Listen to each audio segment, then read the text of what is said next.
Can everybody see and hear me? Yes. Okay.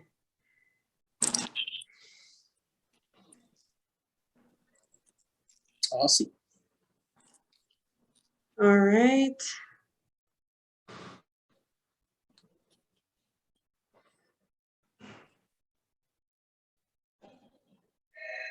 Okay. All right.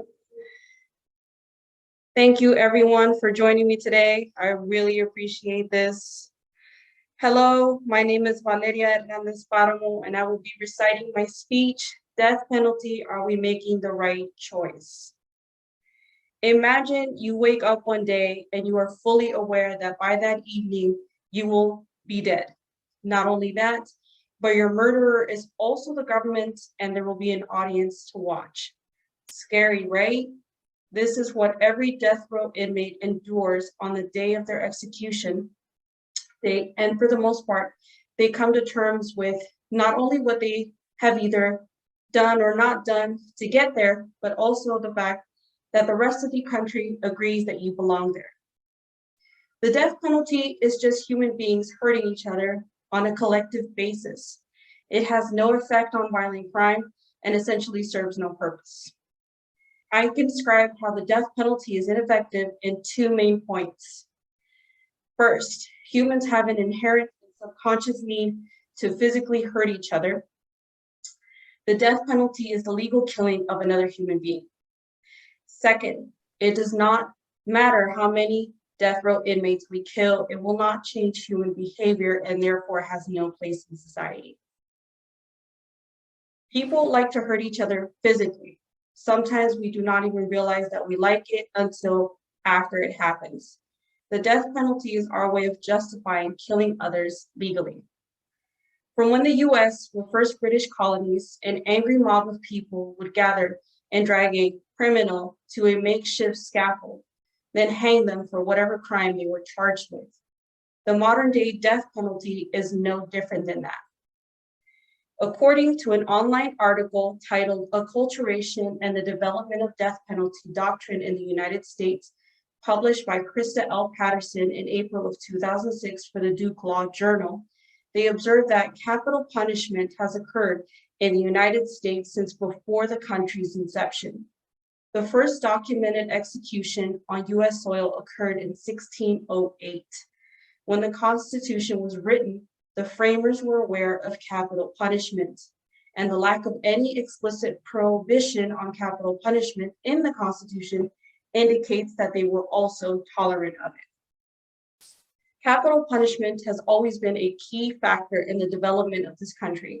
It could not have been built without it. The fact that we still practice it today makes us look backwards and, dare I say, almost barbaric. The US justice system is inherently racist and is disproportionate to minorities. They have a higher likelier chance of being sentenced to be executed. On the Amnesty International website, they remarked that the weight of the death penalty is disproportionately carried by those with less advantaged socioeconomic backgrounds or belonging to racial, ethnic, or religious minority. This includes having limited access to legal representation, for example, or being at a greater disadvantage in their experience of the criminal justice system. For those of lower socioeconomic means, the system is stacked against them and are more likely to be wrongfully convicted. The status quo is meant to remain the same and not meant for minorities and ethnic people to advance. We can legally euthanize many inmates and convicts who deserve it, but it will not make a difference. It is still morally wrong and fails to serve as a deterrent to others. The author of What's Guilt or Deterrence Got to Do with It, The Death Penalty Ritual and Mimetic Violence for William and Mary Law Review, in January of 1997, Donald L. Bechley describes how no correlation exists between the presence of frequency of the death penalty and the murder rate in various states. Within particular states, the murder rate does not even seem to respond to changes in the imposition of death. No murderer has ever thought while in the act of killing someone that if they are caught and convicted, they are sure to be sentenced to death for their crime, And even if they did, they would consider their end goal to be a more worth than the risk that they take in committing the actual act itself.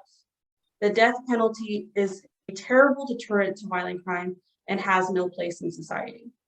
We can continue being able to legally murder others, but for how much longer? No government entity should have the power to legally kill someone, regardless of whatever reasons they have. It is a slippery slope of what they feel like they can get away with. In Let the Lord Sort Them, The Rise and Fall of the Death Penalty, written by Maurice Kama, he describes how the Supreme Court began to apply the Eighth Amendment ban on cruel and unusual punishment to executions, writing in 1890 that the word cruel implies there is something inhuman and barbarous, something more than the mere extinguishment of life.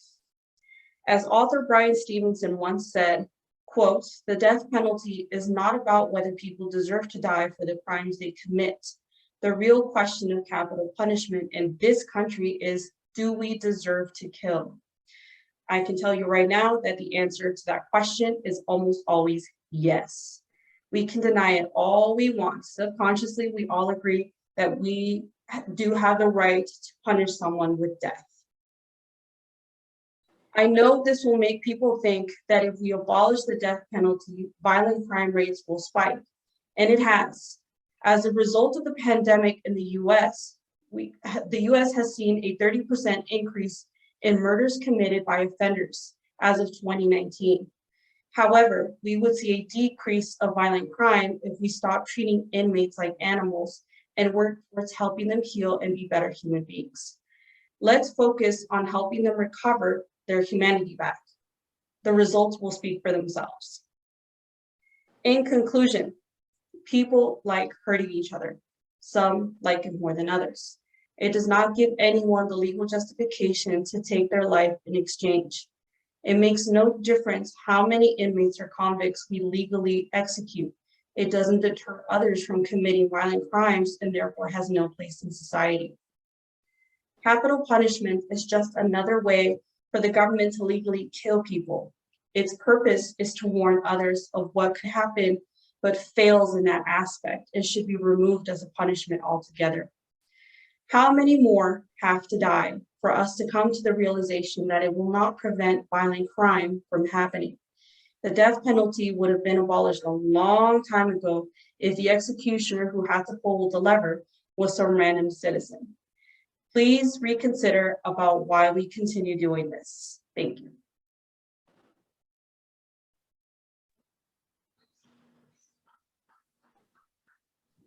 Can we talk? Yes.